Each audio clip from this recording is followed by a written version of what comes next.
The Missouri National Guard's Museum of Missouri Military History held its first History Day at the Ike Skelton Training Site in Jefferson City. Today was part of General Steve Danner's vision of the museum being a prime showcase of Missouri National Guard history, and we wanted to fulfill that vision of his to bring in reenactors, historical vehicles, have the museum open to the public, and with this beautiful weather we've had today, I think we've been successful with that mission. The military history detachment was able to support staging equipment, to set up displays. We even had a local VFW group provide food. Visitors were able to interact with historical reenactors representing over 200 years of military history. We wanted to bring in the reenactors to show people clothing, the accoutrements, make it hands-on, make it real.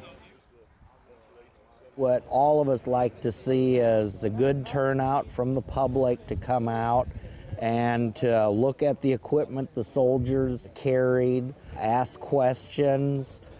In museums, you can't touch the stuff. Out here, we let people touch stuff. And a lot of times that's a real big thing, is to be able to actually physically touch an item. You can come out and touch it, feel it, interact with it, and you get a whole new sensation of what World War II could have been like. They get to actually see someone in the uniform. They don't have to imagine it or see a picture. They can actually see it and talk to somebody, and they can have a better understanding of it. And that's what it's all about, education. That love of history and the love of veterans and the appreciation for their sacrifices drives me to be a part of history that doesn't have to be dead. One of the benefits of this hobby, especially with putting on these public events, is occasionally you do run into the World War II veterans. And you actually get to hear their side of the story. Most of these stories aren't written down in history books. They're not written down in even diaries. So when they tell us these stories, we remember them. We keep passing them on. When we educate the public, we'll pass on stories from veterans that have talked to us. This is a Gewehr 43. This is Hitler's answer to the U.S. M1 Garand. The German forces were caught off guard in World War II not having a semi-automatic rifle. This has a 10-round magazine that fires 8mm Mauser, semi-automatic. So as fast as you can pull that trigger, you're going to shoot an 8mm round downrange. This is the German MG42, or machine Gewehr. This is the general-purpose machine gun of the German Army after about 1942, also known as Hitler's buzzsaw. This weapon had a very high rate of fire, meaning it could fire about 1,200 rounds a minute. When it has an optic mounted on the tripod, this could engage targets out to about 3,000 meters, so about a mile away. Here we have what they call a 1915 French Adrian helmet.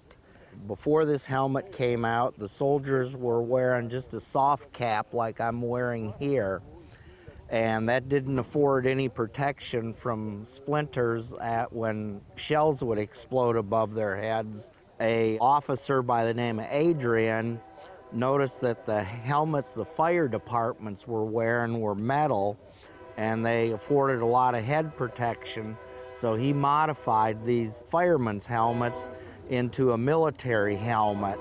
So World War I is the first war that actually what they call steel pots or helmets were used in. If you like camping, you like history, you're going to love reenacting. It's half being a historian and half being an actor, because we have to portray that side. The biggest thing is researching stuff, reading up on it, reading up on the equipment, what it was used for.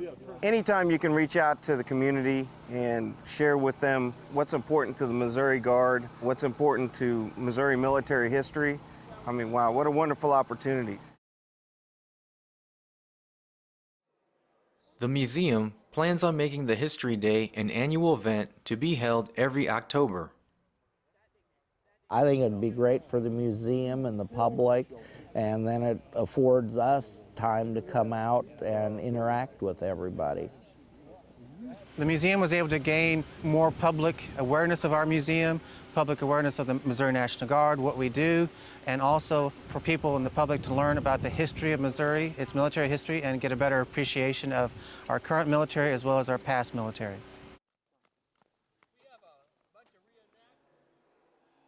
The Missouri Museum of Military History has over 6,500 square feet of exhibit space and is free and open to the public.